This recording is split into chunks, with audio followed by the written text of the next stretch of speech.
right. So, probably the coolest thing about Quan Chi is instead of, like martial arts and like some of the weird like kickboxing or whatever, he uses his powers. Like the first thing I want to show is a lot of his normal attacks are him summoning a skeleton or this tentacle. It's a creature from another dimension that he brings into the fight. Via these like rifts and portals. Exactly, right. He's a free roaming sorcerer, meaning he can open portals to any dimension without any kind of regulation. I just don't think he wants to get his hands dirty. Well, yeah, he's also a very lazy fighter, a Right. very clever fighter. So I figured we'll go over some of his normals. He also, I think one thing notable, he has a lot of overhead and low mix-ups. Oh, good. I love those. Like right here is an overhead big claw from his creature. Even his jabs use the creature, so a lot of range. That's awesome. He also has this magical overhead where he can charge it, pop you up. This big string where it ends with this punch at the end, which I absolutely love. Yeah, I do love the like kind of throwback to him like punching and kicking through portals. Yes. I think it's super cool. That was a great thing about MKX, and this is one of my favorites. Just his standing 4 is this full screen, anywhere on screen poke. That's dirty. Oh, that's anywhere. Yeah, it's Yeah. anywhere. And then up close, he has this, and I think this is a really fun mix-up. He can go overhead, or he can trick you and go low. And then I think probably my number one favorite thing that I get a kick out of is just his simple block animation. Spooky green skull. I love it. That's cool. So let's go over his special moves, which are equally crazy. The first I'll show is he has this low tentacle grab. And you can use that mix up like use an overhead, so instead you can go low. And if you EX it, it's a combo starter. Nice. He also has the classic MK4 skull. You have to. You And have if to. he EXs it, he can make it go slow. Oh. So it's more like R, R, R, R, R. Or it can make it go fast. And that'll eat up projectiles, literally. Awesome. And he has an air one. Love it. So he's got zoning. So he really Yeah. plays into this kind of like mage category. Exactly. He also has this cool bone cage. So he can do close, medium, or far, and it will stun them briefly. But what's really neat is if he EXs it, they're trapped and he can move around, and they actually can move, but they can't go forward or back. So they could like try to jump out, which you can then anticipate. Right. And they can even do special moves like teleport. Then of course you can predict that. But they can't actually like traverse left or right. So it's not quite a stun move, but it's this weird containment Just a thing. It's trap. a very interesting move. He also has his teleport drop. Straight from MK4. You got to have This is his armored move if he EXs it. He can do it from the air or the sky. It's pretty quick. It's a great anti-zoning tool, or if you just want to get out of pressure.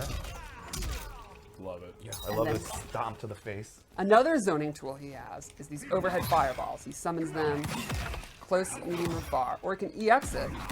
It'll track the opponent, pop them up, and that'll bop them over the head. We don't have a lot of characters that you can either alter the speed and pace of their projectiles Right. and or like where they, if they're close, medium, or far. Yeah, it's pretty unique and a lot of fun for the person doing the zoning rather than just kind of spamming a straight fireball, Right, which with you tracking. can do. You can also do fun stuff with tracking. And this can also complement his low. And then he also has this really cool buff where he summons a portal to the NetherRealm, and if he's in this purple energy, all of his fireballs get new properties. That's so cool. They do more damage, he gets triple ones, or this is really cool. Once this hits, they actually fall down and they can get into combos. Then he has an EX version, which is a totally different move, where he summons this repelling force, and the opponent, sorry, It's all good. I didn't do the EX one, where the opponent then can't actually advance forward. Oh, what? Push me back. Yeah, so you can use that in like push them in the corner to make moves safe. Like you can't exactly punish a down one from far away if you can't reach because of it. And he can control it by holding the button and then move it around. And it's the same with the purple one. Very cool. Yeah, so overall, I think, we should probably show his throw.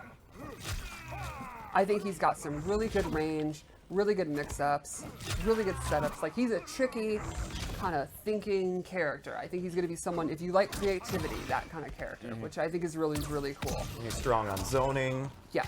And once you start getting moving, it's just really kind of pretty how all the portals popping and Yes. jumping around. It's really Yeah, his cool. VFX, like a lot in this game, are really, really cool. You might have this. That might be my favorite build here. So let's check out his Fatal Blow.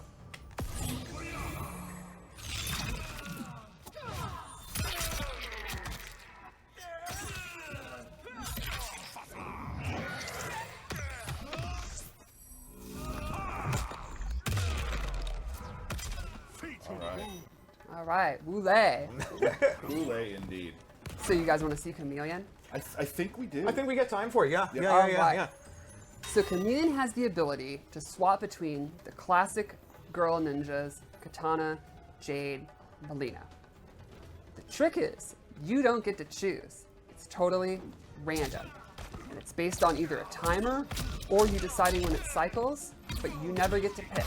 You'll never get the same ninja twice in a row, but it'll always be one of the three.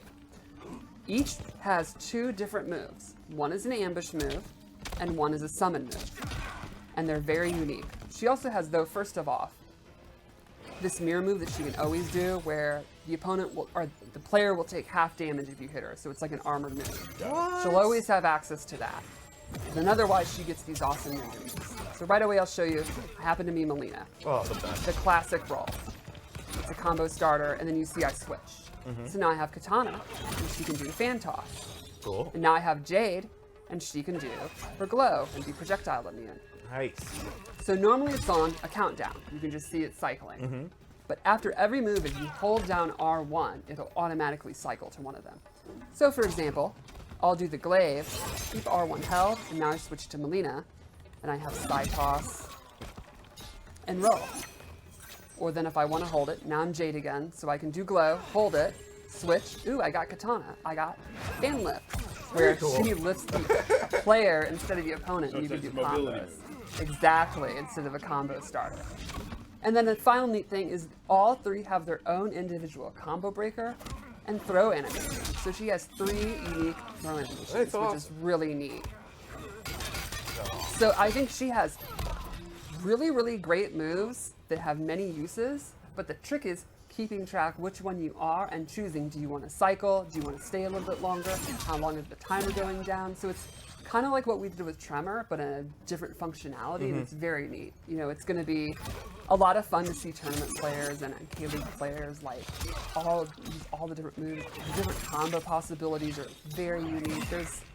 I think it's a really neat way to throw back to how she worked in the trilogy back in the day. Also, the internet loved her bob. Her hair. She looks awesome. Yeah, I love her outfit. It's super cool. Awesome. So That's Khameleon, Khameleon. yeah. There you go. there we are. Quan Chi, Khameleon, new season, lots of things happening.